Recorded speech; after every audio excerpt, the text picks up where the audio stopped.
Bonjour à toutes et à tous.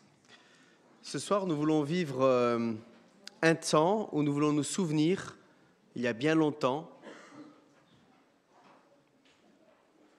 un homme portait une croix. Cet homme ne portait pas le poids de sa faute, mais le poids de la faute des autres et de chacun d'entre nous. Les hommes en général aiment commémorer pour se souvenir, et aujourd'hui c'est ce que nous voulons faire aussi. On ne veut pas et on ne peut pas oublier ce jour incroyable où le Fils de Dieu, sur terre, portera le péché de l'humanité tout entière. Et ce soir, c'est ce que nous voulons vivre. Pensez à nouveau à ce magnifique geste d'amour que le Christ a manifesté envers chacun d'entre nous. J'aimerais juste commencer par la prière. Nous nous inclinons. Père Tout-Puissant, nous voulons aujourd'hui, ce soir, faire silence dans nos cœurs. Nous voulons penser à nouveau à ce moment dans cette ville de Jérusalem où ton Fils porte cette croix sous les huées, sous les crachats, sous les coups, sous les insultes. Il porte une croix parce que tu as décidé d'envoyer ton Fils par amour pour chacun d'entre nous. Aujourd'hui, Seigneur, cette croix nous est chère, cette croix nous est précieuse, parce que cette croix est pour nous la clé de toute réconciliation au travers de ton Fils, Jésus-Christ. Nous voulons te louer et nous voulons t'adorer ce soir. Et nous voulons te dire combien tu es un grand Dieu, un Dieu d'amour, un Dieu miséricordieux qui pardonne encore aujourd'hui à celui qui te demande la grâce. Amen. J'aimerais vous lire un texte qui se trouve dans l'évangile de Jean, qui va nous remettre dans ce texte de Pâques, Jean 19, à partir du verset 17. Jésus, portant sa croix, sortit de la ville vers le lieu appelé le crâne, qui se dit en hébreu Golgotha. C'est là qu'ils le crucifièrent, et avec lui 2 autres, un de chaque côté, et Jésus au milieu. Pilate fit aussi un écriteau qu'il plaça sur la croix. Il y était inscrit « Jésus de Nazareth, le roi des Juifs ». Beaucoup de Juifs lurent cet écriteau parce que l'endroit où Jésus fut crucifié était près de la ville. L'inscription était en hébreu, en latin et en grec. Les principaux sacrificateurs des Juifs dirent à Pilate « N'écris pas le roi des Juifs, mais il a dit « Je suis le roi des Juifs ». Pilate répondit « Ce que j'ai écrit, je l'ai écrit. » Les soldats, après avoir crucifié Jésus, prirent ses vêtements et ils en firent 4 parts, une part pour chaque soldat. Ils prirent aussi sa tunique qui était sans couture, d'un seul tissu depuis le haut jusqu'en bas. Ils dirent entre eux, « Ne la déchirons pas, mais que le sort désigne celui à qui elle sera. » C'est l'écriture. Ils se sont partagés et ils tirèrent au sort ma robe. Voilà ce que firent les soldats. Près de la croix de Jésus se tenait sa mère et la sœur de sa mère, Marie, femme de Clopas, et Marie-Madeleine. Jésus, voyant sa mère et debout auprès d'elle le disciple qu'il aimait, dit à sa mère, « Femme, voici ton fils. » Puis il dit au disciple, « Voici ta mère. » Et dès cette heure-là, le disciple l'a pris chez lui. Après cela, Jésus, qui savait déjà que tout était achevé, dit, afin que l'écriture soit accomplie, « J'ai soif. » Il y avait là un vase plein de vinaigre. On fixa une tige d'hysope, une éponge imbibée de vinaigre, et on l'approcha de sa bouche. Quand il eut pris le vinaigre, Jésus dit, tout est accompli. Puis, il baissa la tête et rendit l'esprit. Je vous invite à vous lever, nous allons chanter plusieurs chants. Nous allons commencer par le 119, Rédempteur adorable, ensuite sur le mont du Calvaire.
Nous restons debout. Nous chantons le 130 sur le mont du Calvaire.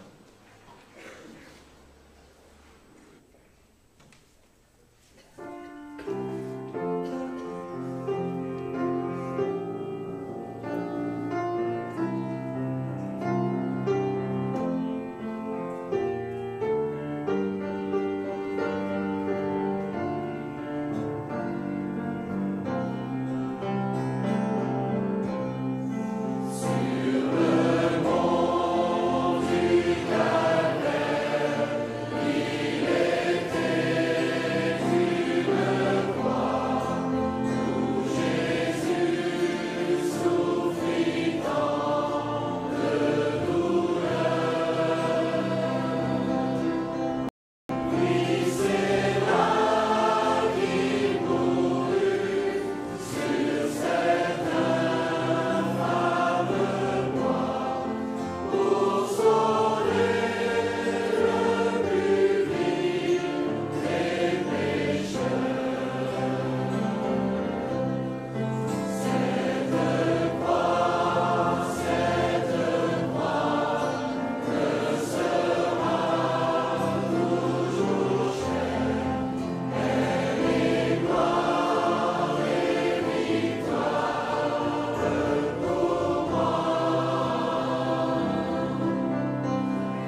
invite à prendre place. Avant de continuer à louer notre Dieu par le chant, je vous invite à prendre un temps de prière où chacun de vous pouvez dire avec vos mots combien cette croix vous est chère. Par de courtes prières, je vous invite à faire monter votre adoration, votre louange à Dieu par vos prières en disant à Christ combien cette croix pour vous est précieuse. Prions.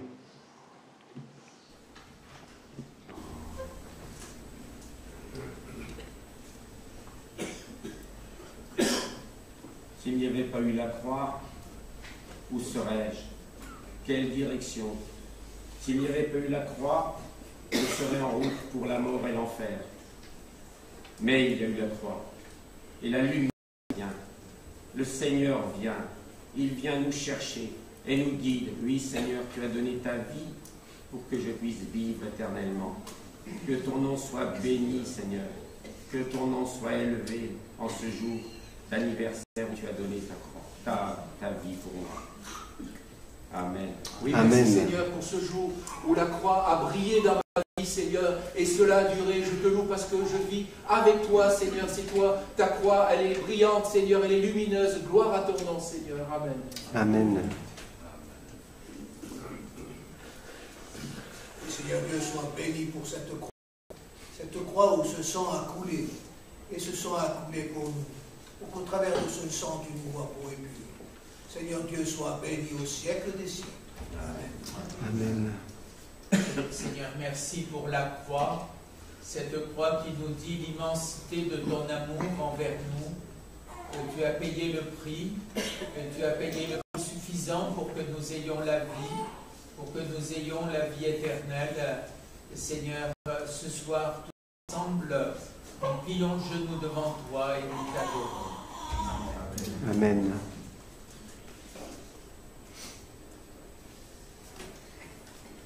Seigneur, merci pour la croix parce qu'à la croix, tu as porté mon péché. Seigneur, merci parce qu'à la croix, tu as tout accompli pour moi.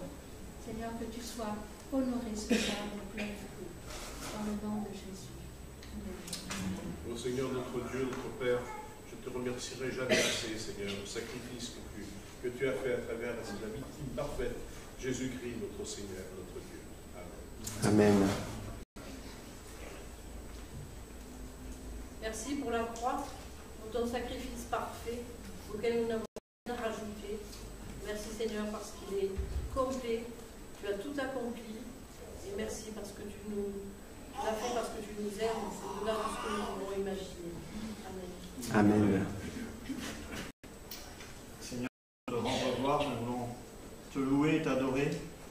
Et comment comprendre qu'un Dieu parfait, un Dieu 3 fois saint, soit venu vivre notre vie sur cette terre et est accepté de mourir à notre place, de mourir pour nos péchés, pour nous donner la vie. Amen. Amen. Seigneur, cette croix représente tout l'amour que tu as eu pour nous, Seigneur, et que mon amour puisse être aussi grand que celui que tu nous donnes en ton sein. Amen. Seigneur, c'est nous qui avons tellement grande dette envers toi. Tu as vu notre misère, tu as vu notre péché, tu as vu notre impossibilité d'être réconcilié avec toi, avec ton pardon. Et tu as donné ce que tu avais, celui que tu avais de plus cher, ton Fils bien-aimé, Jésus-Christ.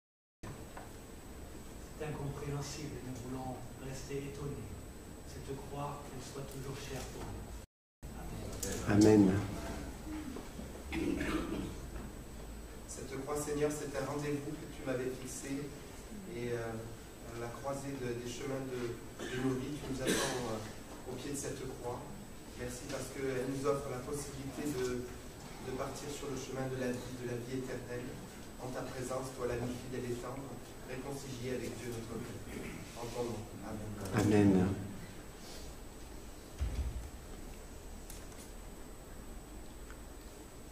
Seigneur, tu es mort à la croix, par amour, pour le salut de quiconque croit.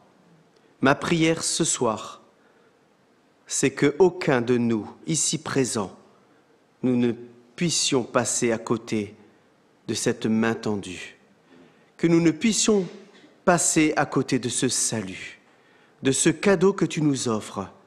Je te rends grâce, Seigneur, pour tous les frères et sœurs qui te connaissent, pour tous les frères et sœurs où la croix n'a pas été vaine. Et ma prière, Seigneur, je t'en prie, c'est qu'aucun de nous ne se perde, qu'aucun de nous ne puisse passer à côté de cette croix, qu'aucun de nous ne puisse se dire que cela ne lui concerne pas. Seigneur, ce soir, que chacun, nous puissions réaliser que cette croix est si chère à nos yeux parce qu'elle nous donne le privilège de devenir enfants de Dieu. Amen. Je vous invite à vous lever, nous allons chanter « C'est ton sang » sur le 223.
Nous restons debout. Nous chantons le 230. Et après ce cantique, nous aurons le message qui nous sera donné par Franck.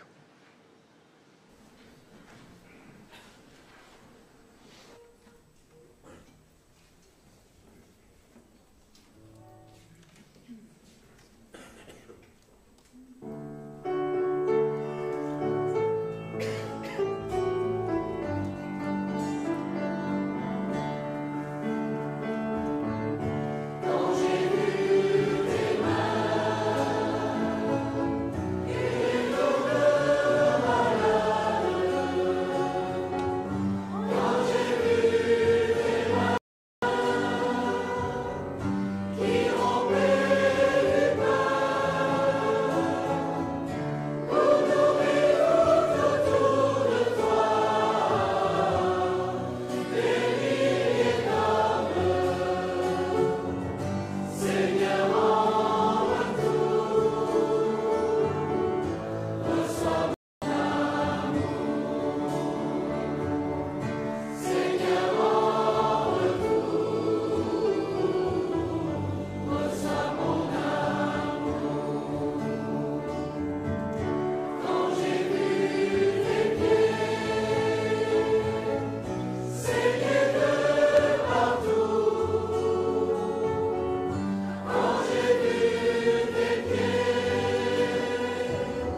invite à prendre place.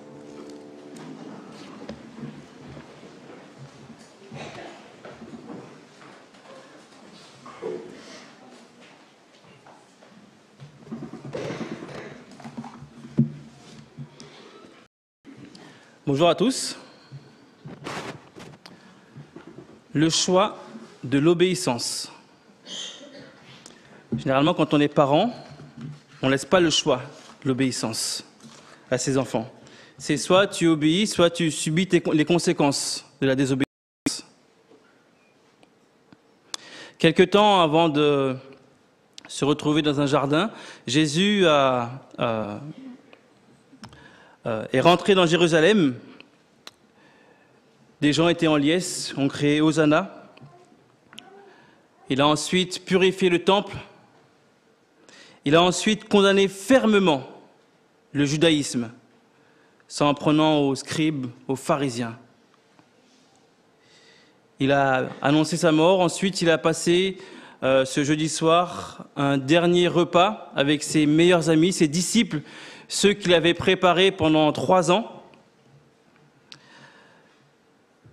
Il va leur annoncer sa mort, il va leur annoncer le royaume à venir, et il va se retrouver ensuite avec eux dans un jardin.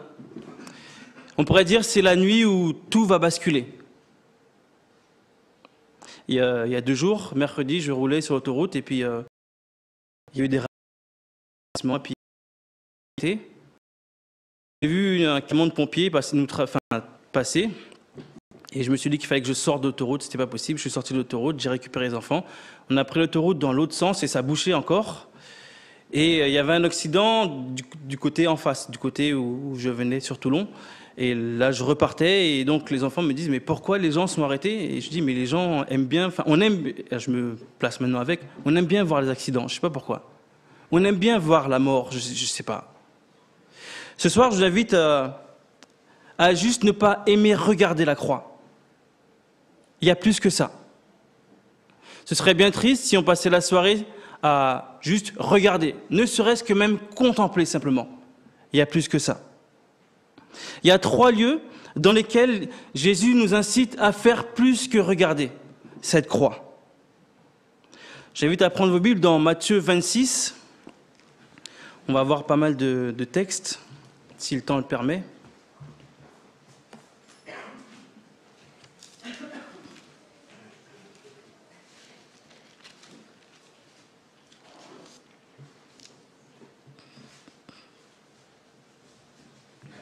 À partir de verset 36.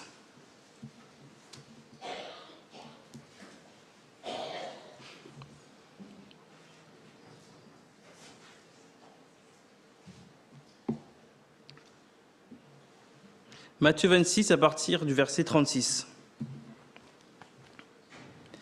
Là-dessus, Jésus alla avec eux dans un lieu appelé Gethsémané. Et il dit aux disciples, « Asseyez-vous ici pendant que je m'éloignerai pour prier. » Il prit avec lui Pierre et les 2 fils de Zébédée, Jacques et Jean. Il commença à éprouver de la tristesse et des angoisses. Il leur dit alors, « Mon âme est triste jusqu'à la mort. Restez ici et veillez avec moi. » Puis, ayant fait quelques pas en avant, il sur sa face et pria ainsi, « Mon Père, s'il est possible que cette coupe s'éloigne de moi. Toutefois, non pas ce que je veux, mais ce que tu veux. » Il vint vers les disciples, qu'il trouva endormis, et il dit à Pierre, « Vous n'avez donc pu veiller 1 heure avec moi? Veillez et priez, afin que vous ne tombiez pas dans la tentation. L'esprit est bien disposé, mais la chair est faible. » Il s'éloigna une seconde fois et pria ainsi, « Mon Père, s'il est possible que cette coupe s'éloigne de moi, sans que je la boive, que ta volonté soit faite. » Il revint et les trouva encore endormis, car leurs yeux s'étaient appesantis. Il les quitta et, s'éloignant, il pria pour la 3e fois, répétant les mêmes paroles. Puis il alla vers ses disciples et leur dit, « Vous dormez maintenant et vous vous reposez. Voici l'heure est proche, et le Fils de l'homme est livré aux mains des pécheurs. Levez-vous, allons, voici celui qui me livre approche. » Le choix de l'obéissance. Il y a quelques jours, il y a un homme qui a décidé, qui a choisi de troquer sa sécurité contre la vie de personnes qui étaient retenues en otage. Je ne sais pas ce qui s'est passé dans sa tête, je ne sais pas ce qui lui a pris, je ne sais pas si c'était un ordre, je ne sais pas. Je ne sais pas ce qui peut pousser un homme à faire ça. Quoi qu'il en soit, il a payé de sa vie le prix de vouloir sauver quelques otages. Et je me dis que la décision s'est sûrement faite en un instant. En une fraction de seconde, il s'est dit « je vais y aller », probablement. Pour Jésus, c'était différent. Une petite lueur s'est allumée dans Genèse 3 lorsque Dieu va annoncer qu'un sauveur viendrait nettoyer le péché qui était entré dans le cœur de l'homme. Cette petite lueur n'a fait que croître pendant toutes les pages de la Bible, et cette lueur est devenue un projecteur qui a projeté la lumière sur la croix. Le choix de l'obéissance, la croix est l'un des moments où Jésus va devoir obéir. Il y a une chanson de Samuel Grandjean qui l'explique un peu. « J'ai vu dans un coin de mon royaume des gens qui sont malheureux. Es-tu prêt, mon fils, à quitter le trône? Je veux t'envoyer vers eux. Va leur dire, mon fils, que le roi les aime et vous rendre heureux. » Le prince est parti de nuit, loin du merveilleux palais, parti sans couronne et sans beaux habits pour visiter ses sujets. Il est arrivé chez quelques amis qui l'attendaient en secret. Le nom de ce prince, c'est Jésus, le Fils de Dieu. Dans ce pauvre monde triste et perdu, les gens n'étaient pas heureux. Mais sur notre terre, Jésus est venu de la part de Dieu. Et le refrain, c'est « J'irai, mon Père, j'irai vers ces malheureux. J'irai car ils sont mes frères, j'irai leur parler de Dieu. » Jésus se retrouve dans ce jardin, donc Gethsémanée, c'est-à-dire pressoir d'huile, à côté du mont des Oliviers. Et il est venu après avoir fait son dernier repas avec ses disciples, il est venu pour ces derniers moments d'homme libre, passer du temps pour deux choses. Être avec ses disciples et ensuite prier. On peut se demander ce qu'on ferait de nos derniers instants d'homme libre. Jésus va passer du temps avec ses disciples et prier. Et par deux fois, la Bible va dire qu'il est triste. Il va dire qu'il est triste et angoissé. Et ensuite, Jésus va dire lui-même, « Mon âme est triste jusqu'à la mort. » Pourquoi cette tristesse? Pourquoi Jésus est-il triste? Parce que sa vie terrestre va s'arrêter? Parce qu'il va mourir? Non. Au verset 32 du même chapitre, Jésus va leur rappeler encore une fois qu'il va ressusciter. Donc la tristesse qu'éprouve Jésus dans ce jardin de Gethsémanée n'est pas due au fait qu'il va perdre sa vie. Alors pourquoi Jésus est-il triste jusqu'à la mort? J'ai discuté quelque temps avec un jeune et je me suis demandé comment faire passer la violence du fait, mais s'il y a une autre solution que donner ma vie et d'être séparé de toi, je veux bien la faire. Mais non pas ma volonté, mais la tienne. Heureusement pour nous, il n'y avait pas d'autre solution que Christ donne sa vie. Est-ce que Franck Georges est digne que Christ donne sa vie pour lui? Non. Malgré tout, parce que d'un commun accord avec le Père, Jésus avait décidé de venir et de donner sa vie et d'être frappé, marqué, flagellé par mon péché, Jésus va obéir. La première chose dans ce premier lieu qu'on voit, c'est que l'obéissance de Jésus, elle est volontaire. Elle n'est pas irréfléchie, elle n'est pas folle, elle est volontaire. Je veux donner ma vie pour quelqu'un qui est perdu, quelqu'un qui ne vaut rien, quelqu'un qui va mourir s'il ne fait pas quelque chose. On a des témoignages de personnes qui sont dans le couloir de la mort et qui ont peur de la mort. On peut exprimer ça. On a des témoignages de personnes qui ont été torturées. On peut exprimer ce que c'est. Mais on n'a pas de témoignage de personnes qui ont été séparées de leur Père éternel. Et après avoir passé l'éternité avec Dieu, Jésus savait qu'il allait être séparé de son Père et marqué par mon péché. Et pourtant, il a obéi. La première chose qu'on voit, c'est que l'obéissance, elle est volontaire. Jésus dira dans Jean 10, « Je donne ma vie pour mes brebis ». Même si l'obéissance paraît insupportable, elle est volontaire. Judas, son ami ou ancien ami, je ne sais pas ce que je dois dire, va venir avec des gens armés de bâtons. Ils vont arrêter Jésus et Jésus va se retrouver seul. Il était déjà presque un peu seul parce que les disciples dormaient à côté de lui. Mais là, il va se retrouver seul. Tous vont l'abandonner. C'est triste, c'est lui qui a passé 3 ans à les encourager, à les former. Tout le monde va l'abandonner. Dans le jardin, on voit que l'obéissance, elle est volontaire. Il va être traîné devant les tribunaux, Jésus. Et l'obéissance sera l'obéissance malgré l'innocence. Verset 57 de ce même chapitre.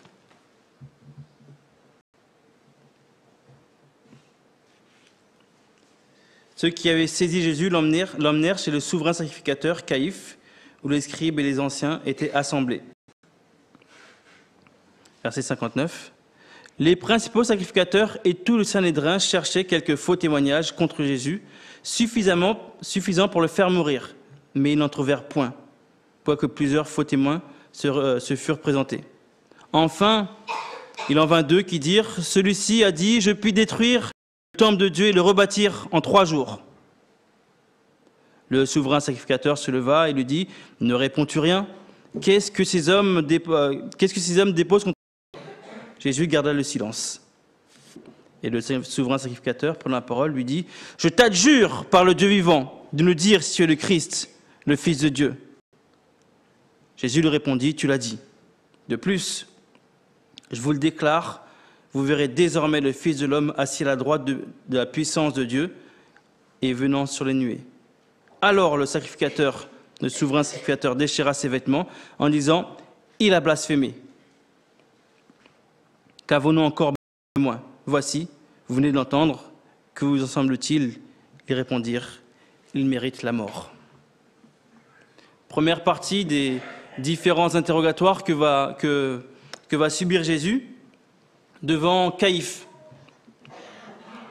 Caïphe, c'est l'homme religieux fort du pays. Il est souverain sacrificateur, c'est-à-dire que c'est lui qui représente le peuple.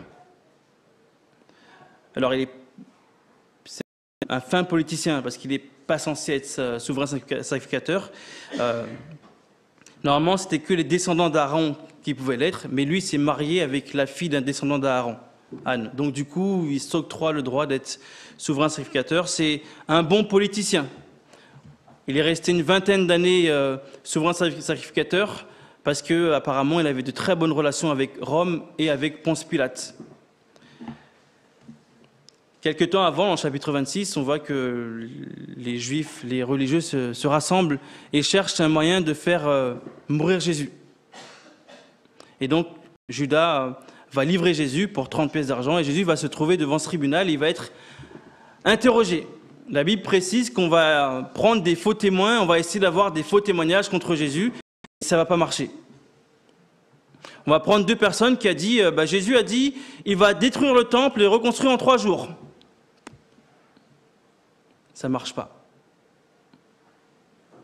Mais Jésus-Christ, Jésus, dit Caïphe, est-ce que tu es Dieu? Jésus va répondre oui. Quand on interroge quelqu'un normalement et qu'on lui pose une question, es-tu celui qu'on accuse? Normalement, on doit attendre une réponse et des preuves. Caïphe aurait dû dire, mais prouve-le. Jésus aurait pu faire un miracle. Jésus aurait pu, je ne sais pas. Mais Jésus ne fait rien. Il a blasphémé. Mais pour les Juifs, ils n'avaient pas le droit de mort. Il fallait que ça passe par un tribunal romain. Donc, Jésus va être conduit devant Ponce Pilate, le gouverneur. Ponce Pilate va interroger Jésus et va dire « Je ne trouve rien de mal en cet homme ». Ponce Pilate va apprendre que Jésus est galiléen et va l'envoyer vers Hérode. Hérode va dire « Mais je trouve rien de mal en cet homme ». Il va le renvoyer vers Ponce Pilate et Pilate va dire aux Juifs, mais il n'y a rien qui mérite la mort. Ce qui est frappant dans tout ça, c'est que Jésus dit rien. Il répond à l'une ou l'autre des questions, mais il ne se défend pas. Il aurait pu dire « je suis innocent », il l'était. Il aurait pu dire « mais vous faites erreur », mais il ne dit rien. Le choix de l'obéissance. Malgré son obéissance, Jésus va aller jusqu'au bout de sa mission et ne va rien dire. Luc 23, verset 15, « Cet homme n'a rien fait qui mérite la mort. » C'est dingue quand même. Cet homme n'a rien fait qui mérite la mort. Hérode va relivrer Jésus à Ponce Pilate. Ponce Pilate va se laver les mains. Jésus va être déshabillé, fouetté, battu. On va lui mettre un manteau sur ses plaies de pourpre. On va lui mettre une couronne d'épines et il va devoir porter l'objet de son supplice, sa croix. Pourtant, cet homme n'a rien fait qui mérite la mort. J'ai déjà, je dois confesser devant les collégiens et lycéens, que j'ai déjà puni ma classe avec une punition collective. Les élèves détestent ça. Ils détestent ça. Ouais. Personne n'aime être puni pour quelque chose qu'il n'a pas fait. Personne. Une fois, j'allais punir ma classe. Bon, je l'ai pas fait souvent. J'allais punir ma classe et quelqu'un a dit « c'est moi ». Je l'ai fait venir à mon bureau, je lui ai dit « c'est toi ». Il m'a dit « non, c'est pas moi, mais ça me saoule, punissez-moi ». Et je lui ai dit « je suis désolé,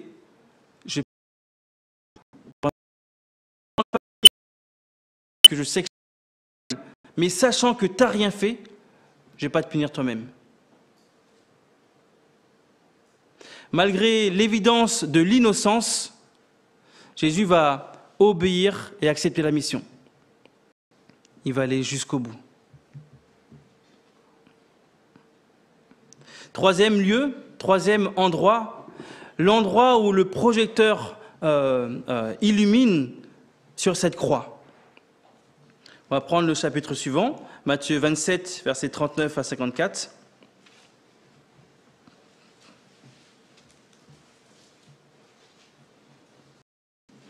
On a vu que dans le jardin, Jésus était obéissant de manière volontaire. Devant ses accusateurs, Jésus est innocent et obéissant malgré l'évidence de l'innocence. Et sur la croix, Jésus est obéissant en témoignant. Chapitre 27, versets 39 à 54.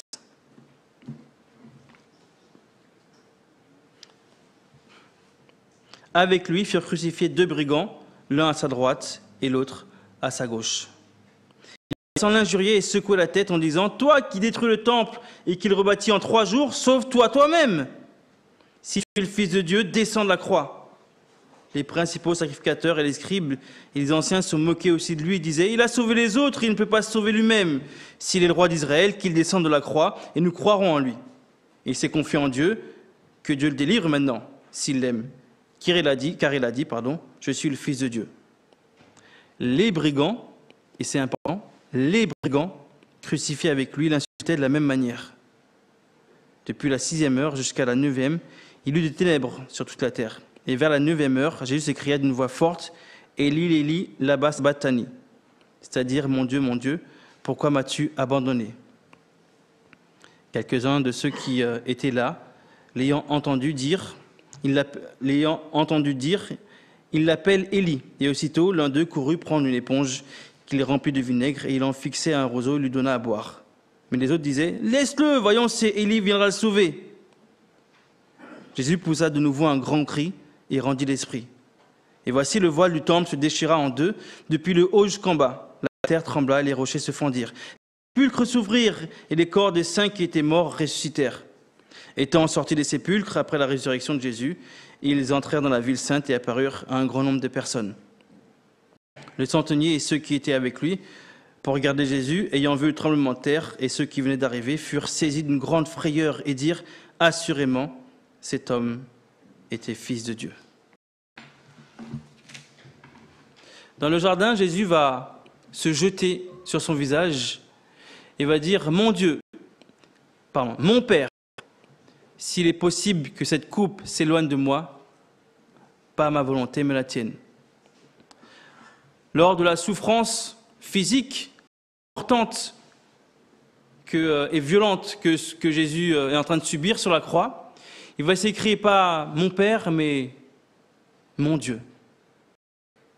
Mon Dieu, pourquoi m'as-tu abandonné ?» Ce qui est étrange, c'est que c'est traduit de l'araméen. Et je me dis que c'était vraiment le cri du désespoir. Je parle anglais aux enfants et la seule fois où je leur parle français, hormis quand on lit la Bible, c'est quand ils m'énervent.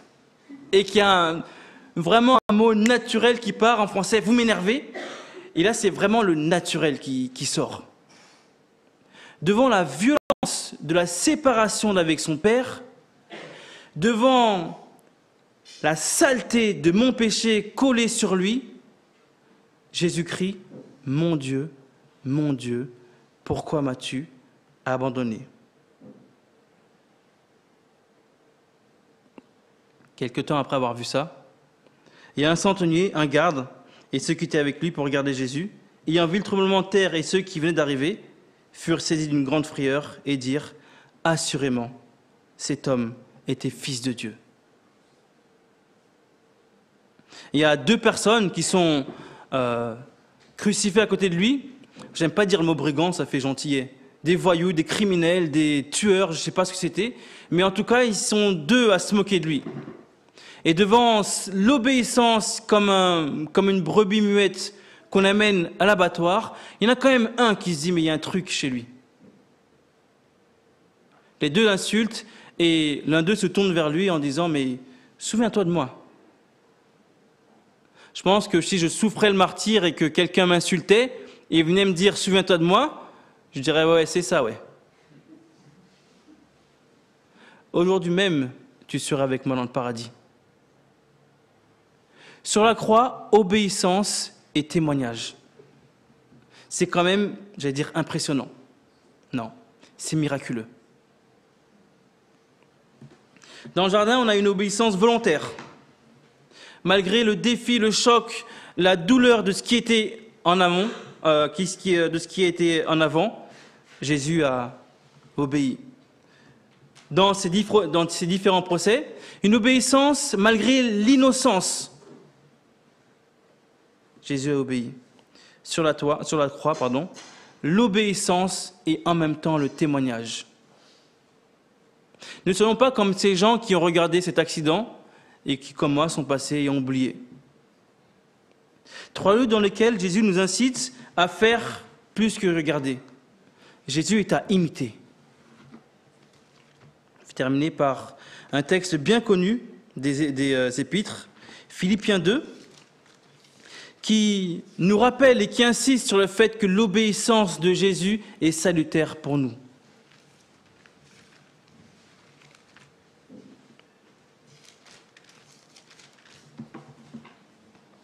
À partir du verset 4, que chacun de vous, au lieu de considérer ses propres intérêts, considère aussi ceux des autres.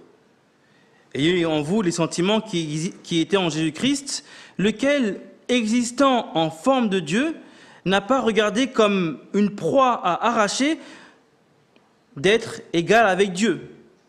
Mais il s'est dépouillé lui-même en prenant une forme de serviteur, en devenant semblable aux hommes.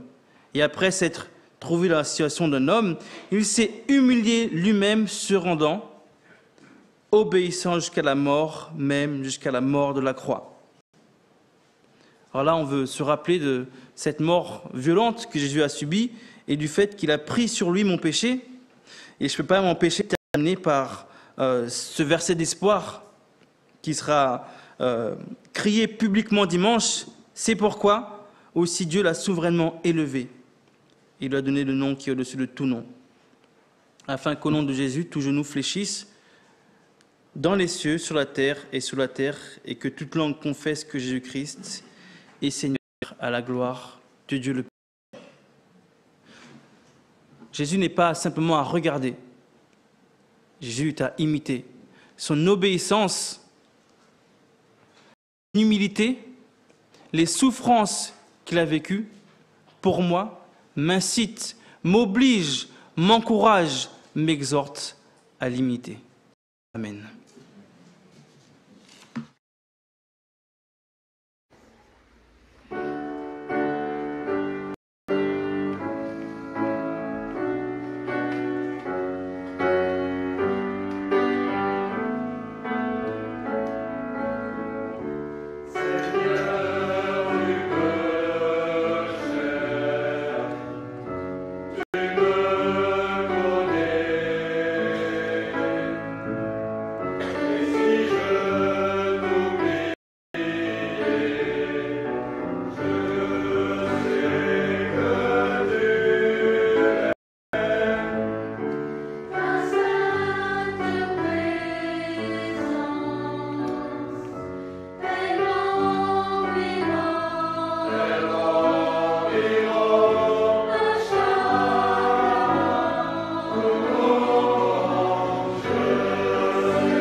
Nous avons été exhortés par Franck à regarder cette croix et ne pas juste la contempler. Je crois que c'est une exhortation qui mérite que nous puissions vraiment réfléchir.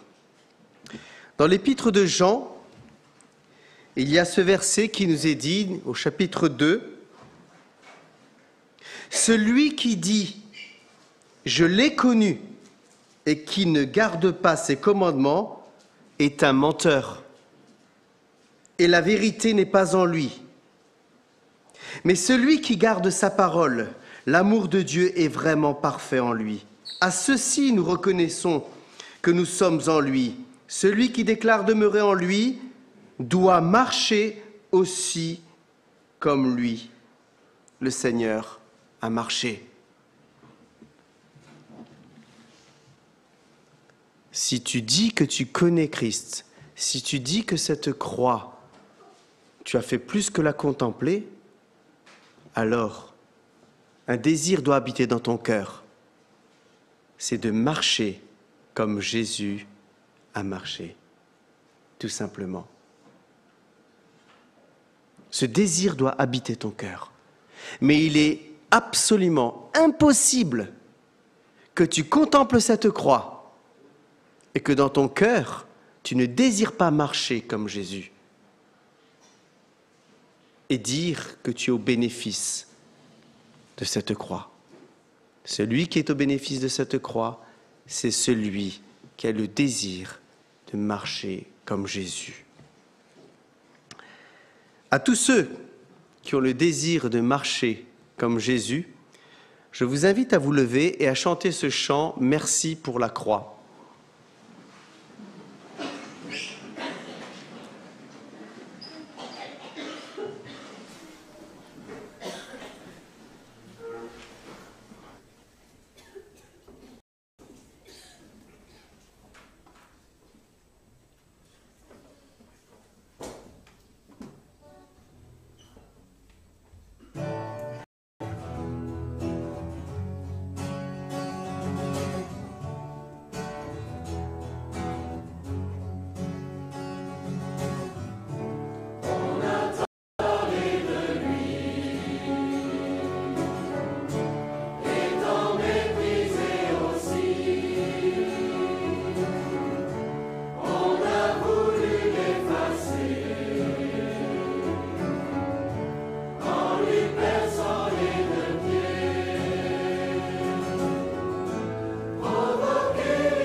Je vous invite à rester debout, je vais encore prier.